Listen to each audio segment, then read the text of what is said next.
So in this video, we're going to look at an improper integral for all power functions. So p is just some real number. So first thing we do, just like always, is we rewrite it as a limit of a proper integral, so 1 to b, and we could write this as x to the negative p dx, like we normally would. So now we're going to take our antiderivative, so we have the limit as b goes to infinity. The antiderivative, you increase the exponent, so x to the minus p plus 1, and divide by the new exponent, minus p plus 1. And this is going from 1 to b. So now we're going to plug in our limits and see what happens. So we have the limit as b goes to infinity. I'm going to, we'll do it in the next step. B to the minus p plus 1 over minus p plus 1 minus 1 to the minus p plus 1 over minus p plus 1.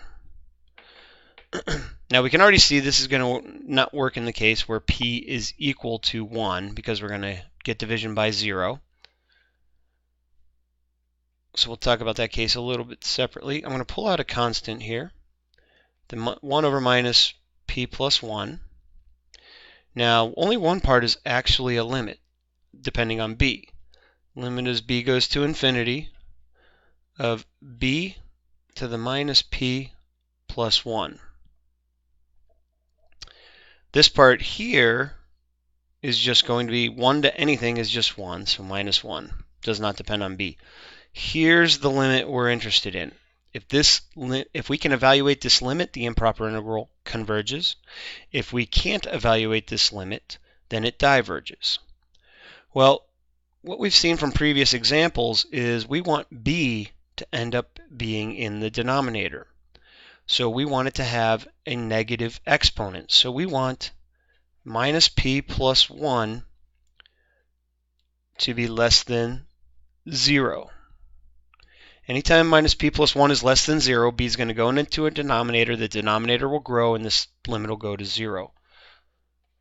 So we could say converges if minus p plus 1 is less than 0. Well, solving this for p, we get minus p has to be less than negative 1. Or that p has to be greater than 1. So whenever p is greater than 1, an integral of this form will converge. It diverges if p is less than or equal to 1. So that's our general case for power functions.